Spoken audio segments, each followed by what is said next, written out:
Olá, pessoal! Então vamos lá no conteúdo do módulo 6, o solo, para a disciplina de ciências da turma do sexto ano do Colégio Quarto. Após preocupar banhistas, faixa de areia escura na Praia da Barra é explicada por oceanógrafo. É um processo natural? Fecha aspas. O contexto fala que a areia da Praia da Barra ela começou a ficar escura e os banhistas estavam preocupados com isso porque estava tendo mau cheiro, enfim. E foi levantado ainda o questionamento sobre se a areia poderia ser prejudicial ou não para a saúde dos seres humanos que ficava lá naquele local. Então, segundo o oceanógrafo Rafael Mariani, ele afirma, entretanto, que a mudança na coloração da areia acontece por conta de um fenômeno natural, causada pelo atrito da onda da praia com as pedras que ocorria lá naquela praia. Então, esse fenômeno nada mais é do que um mineral pesado chamado ilmenita. E esse mineral é um processo. E esse fenômeno que acontece com essa pedra que solta esse mineral é um processo natural. E esse processo é chamado de intemperismo. Então o livro abordou esse conteúdo aí para a gente tentar entrar no nosso primeiro tema desse material que o PH trouxe. Então vamos lá. O intemperismo. Intemperismo, gente, é um processo de transformação e desgaste das rochas que leva à sua fragmentação em pequenos sedimentos. Eu me lembro que no slide da aula anterior, falando sobre rochas e minerais, teve um trechinho falando do que era o intemperismo. E aqui é só para a gente complementar esse trecho. Mas para a gente aprofundar mais nesse conteúdo, a gente vai falar mais sobre o intemperismo. Então, eles podem ser compactados, formando rochas sedimentares, ou se tornarem cada vez menores, formando o solo. E o solo, pessoal, não é apenas o lugar em que pisamos ou em que construímos. Ele é essencial à vida de plantas e de outros seres vivos, como fungos, bactérias e outros animais. Então, o intemperismo ele pode ser causado por vários fatores. Um deles é fatores físicos, fatores químicos e fatores biológicos. Vamos aprender cada um deles. Então vamos pensar aqui nos fatores físicos. O vento, a força da água e as variações da temperatura, elas podem provocar a fragmentação das rochas. Por isso, são considerados agentes físicos do intemperismo. Aí eu coloquei essa figura. Essa figura também tem aí no livro, é uma figura da pedra furada no Parque Nacional de Jericoacoara, no Ceará. Foi tirada em 2018. E essa aí são rochas que sofrem o desgastes de ação do vento e das ondas do mar. E no Brasil a gente tem vários locais que que pode ser mostrado como exemplo dessas rochas aí, tá bom? Então vamos para o outro. Fatores químicos. As substâncias que interagem com os minerais presentes na rocha, elas podem modificar sua estrutura ou sua composição química. São chamados agentes químicos do intemperismo. Esse é o caso da água, da chuva, que também pode carregar substâncias químicas. Aí na figura abaixo é, é uma formação rochosa do Alver Rock, na Austrália. São faixas coloridas resultando a ação de substâncias químicas que desgastam nas rochas. Então essa aí é uma imagem até muito bonita. Aí é uma rocha e que mostra esse desgaste químico trago pela chuva ou por qualquer outro agente. E temos também os fatores biológicos. é quando os seres vivos contribuem para o desgaste das rochas. São exemplos disso: as bactérias, os fungos, os animais e as raízes das plantas, que podem causar a degradação das rochas. Aí este exemplo que eu coloquei aí é que ao longo de milhares de anos, muitas populações de ouriços do mar, eles vão montando os costões rochosos. Eles vão esculpindo os buracos das rochas. Então, os ouriços do mar, eles raspam as pedras para se alimentar de algas. E a partir disso, eles conseguem formar essas rochas a partir do intemperismo, certo? Formação do solo. Como que é que o solo é formado, hein, gente? Então, desde a formação do planeta, as rochas que compõem a superfície da crosta terrestre estão expostas a diversos agentes do intemperismo. Esses agentes são vento, variações de temperatura e pressão e a força da água. Então, ao longo de milhões e milhões de anos, esses fatores eles vão ser provocados e a degradação dessas rochas vão dar origem a diferentes tipos de solos. Por isso, essas rochas são chamadas de rochas matrizes ou rochas mãe. Aqui a gente tem duas imagens, temos a imagem 1 e a imagem 2, e elas são representações esquemáticas das etapas da formação do solo. Então, existem alguns elementos e eles não estão em proporção entre si. Então, aqui como que a gente pode explicar isso? Aqui a gente tem uma rocha, e essa rocha, na imagem 1, ela vai sofrer alguns fatores dos agentes físicos, químicos e biológicos, no qual vai desgastar essa rocha e que ela vai começar a se fragmentar. Passando para a imagem 2, a figura 2 aqui, a gente vê também esse solo onde vai começar o solo jovem e abaixo está a rocha que foi fragmentada por alguns agentes e começou a formar esse solo jovem.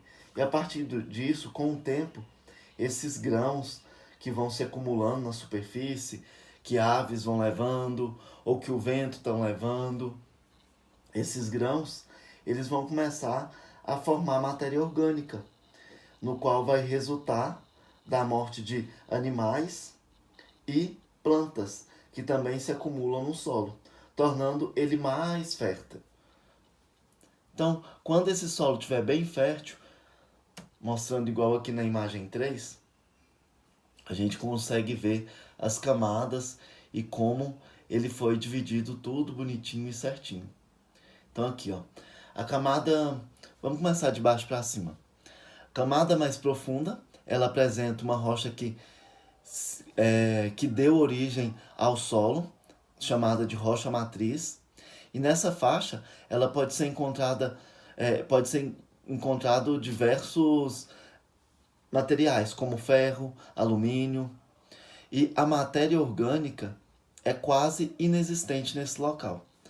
Já nesse segundo gráfico, nessa segunda parte do gráfico, onde mostra essa parte mais amarronzada e essa parte mais clarinha, ela é uma porção intermediária entre a matéria orgânica e as rochas. E elas reúnem algumas características de cada uma dessas camadas. A mais avermelhada, que são ricas em compostos de ferro, e as mais claras, que são mais ricas em quartzo. Já a primeira camada é uma camada mais superficial e ela é rica em detritos de origem orgânica e é onde as plantas se encontram, os sais minerais, a umidade para se desenvolver. Então aqui nesse local é um local mais propício das plantas coletarem todos os tipos de materiais e sais minerais para sobreviver. É o local também onde acontece a decomposição quanto das árvores, quando cai alguma folhagem, quanto de animais mortos, quanto de fezes desses animais também. Então é a parte mais rica em material orgânico. Componentes do solo. Os componentes do solo, eles são formados por componentes orgânicos e componentes inorgânicos. Os componentes orgânicos, eles são todos os organismos que vivem no solo, como plantas, animais, fungos e bactérias. E quando esses seres vivos morrem, a matéria resultante da sua decomposição forma o humus. E à medida que esse material se decompõe, o humus se transforma em gás carbônico e em sais minerais, tornando os solos mais férteis. Aqui a gente pode ver algum solo fértil, é um exemplo de um solo fértil. E essa representação esquemática aí, ela dá estrutura orgânica para esse solo. E ele tem bastante humus e micro-organismos. Vocês podem ver aí que tem alguns micro-organismos, como minhoca, algumas larvas, fungos, bactérias. E esses animais, eles fazem parte dos componentes orgânicos do solo. Então, eles são elementos no qual não estão em proporção entre si. Então, existem vários indivíduos nesse local e que eles auxiliam muito, igual as minhocas. Elas vão auxiliar na compactação, então elas não vão deixar que aquele local esteja compacto. E pensando também em onde tem minhoca, é porque o local está fértil. É um local bom e é produtivo. Ele não tem nenhum local que possui minhoca, ele possui veneno ou possui algo que possa prejudicar os seres vivos que ocorrem naquele local. Então, a minhoca ela é um indicativo de que o solo é bom. Já pensando em componentes inorgânicos, são os grãos constituídos por minerais resultantes dos desgastes da rocha matriz. Então, os minerais, eles são produzidos por processos de decomposição de seres vivos, além da água e do ar proveniente do meio ambiente. Aí a gente tem um outro exemplo do local. É uma representação esquemática da estrutura inorgânica do solo. Então aí a gente consegue ver que foi jogado, a partir dessa imagem aqui, foi jogado um zoom. E aqui a gente consegue ver partículas de rocha, a gente consegue ver a água, a gente consegue ver ar também, que passa por essa água, porque tem local aí. Então é uma estrutura inorgânica do solo, no qual tem água, ar, sais minerais, que são alguns dos componentes inorgânicos do solo. E de acordo com o tamanho dos grãos minerais que apresentam, os fragmentos de rochas mais comuns são os solos e eles são classificados em areia, silt e argila. A areia, ela tem os grãos visíveis a olho nu, que apresentam textura áspera quando estão agrupados e umedecidos. Então, quem foi já em praia, quem já foi em fazenda que contém areia, você já deve ter pegado e já deve saber como que é os componentes da areia e sabe como que é a forma da areia. Já o silt, ele tem o grão menor do que os da areia e ele tem uma textura semelhante à de farinha de trigo. Quando você pega numa terra e você vê que ela não parece a areia, que é mais grossa, então é o silt. Então você consegue ver que é uma textura totalmente diferente da areia. E já a argila, ela tem o grão ainda menor que o silt e ela só pode ser visto com o auxílio de microscópio. Quando você vê o grãozinho dela com auxílio de microscópio. E a textura dela é bastante pegajosa, principalmente quando ela está em estado úmido, quando você joga uma aguinha e ela, quando você pega e parece mesmo um barro. E muita gente usa a argila para passar na pele, para deixar a pele mais lisinha e também para proteger. Eu já ouvi falar que muitos índios, como eles não têm acesso à vida civil, à vida na cidade, eles não têm condições e não têm como comprar protetor. Então eles passam argila para proteger a pele dos raios ultravioletas. Os tipos de solo. As características dos solos, eles dependem de diversos fatores. O tipo de rocha matriz é um deles, o clima e a vegetação da região, a quantidade de água que apresentam no local e também o tempo de formação. Existem também outras características, mas o livro só cita essas. Então, um critério bastante utilizado na classificação dos solos é o tipo de grão que predomina em sua é o tipo de grão que predomina em sua constituição, que então vai depender se o local tem areia ou se tem uma terra mais silt ou o local é argiloso. Então, assim, podemos classificar os solos em três tipos: em arenoso, argiloso e umífero ou humoso ou orgânico. Vamos ver o que é a representação de cada um deles. O solo arenoso, ele contém aproximadamente 70% de areia em sua composição e poucas quantidades de matérias orgânicas. Ela apresenta muitos espaços entre um grão e outro, o que torna o solo muito permeável, facilitando a infiltração da água. E dessa forma, a água atinge rapidamente as camadas mais profundas do solo, carregando consigo os nutrientes da superfície e tornando o solo impróprio para o plantio agrícola. Aqui é um exemplo desse tipo de solo arenoso, e que ele é pobre de nutrientes. E eles possuem também grãos maiores e possui também muita porosidade.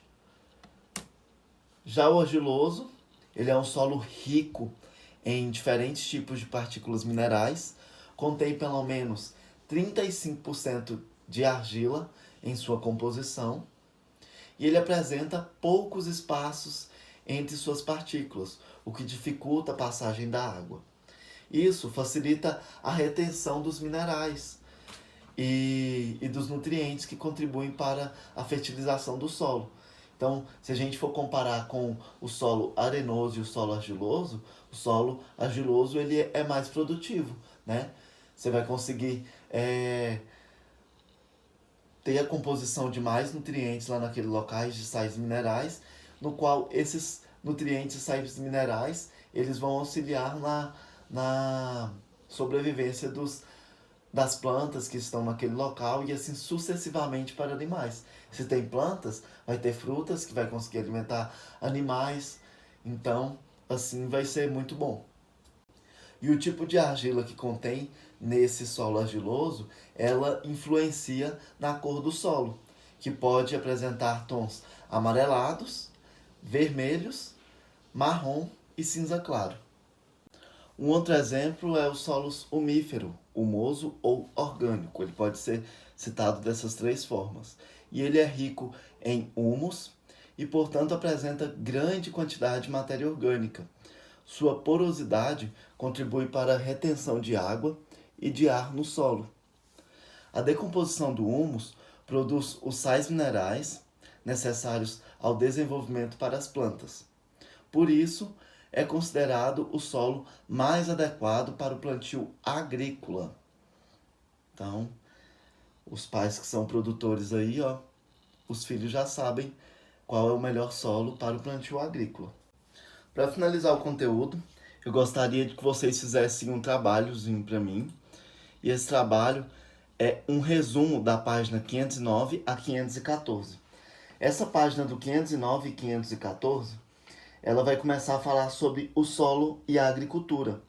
Então eu quero que vocês falem sobre o preparo do solo, aí vai estar falando aí sobre a aração, a irrigação e a drenagem, a adubação, a calagem. Então, como é feito esse solo, como ele é preparado para a agricultura. E também, o que é feito depois do preparo? É usado pesticidas? Faz o resuminho também dos pesticidas para mim.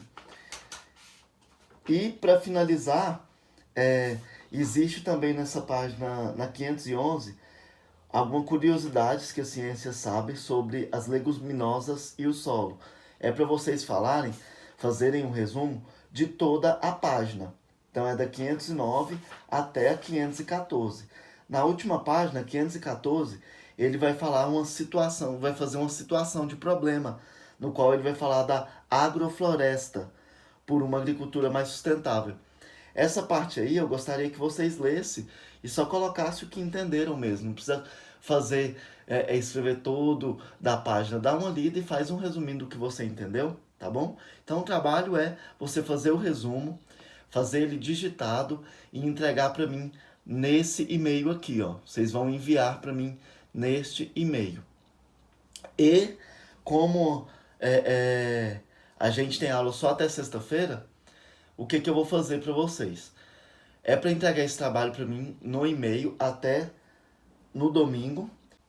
Aí eu quero também que façam o trabalho e que façam a capa do trabalho. Na capa do trabalho, vocês vão colocar lá assim, ó, o solo e a agricultura, bem no meio, centralizado. Pode fazer um cabeçalho mais em cima do colégio. E na parte de baixo da capa, você vai nomear, vai colocar seu nome, o nome do professor, qual é a sua série, ok? E depois, na outra folha, começa a fazer o resumo do trabalhinho aqui, tá bom? Pensando nos exercícios, o exercício é para entregar até quinta-feira. Quinta-feira, qualquer horário vocês podem entregar para mim, para eu fazer o vistinho e colocar aqui no caderno que vocês fizeram. E sexta-feira a gente faz a correção dele e já passa pro próximo conteúdo, ok? Muito obrigado, até mais.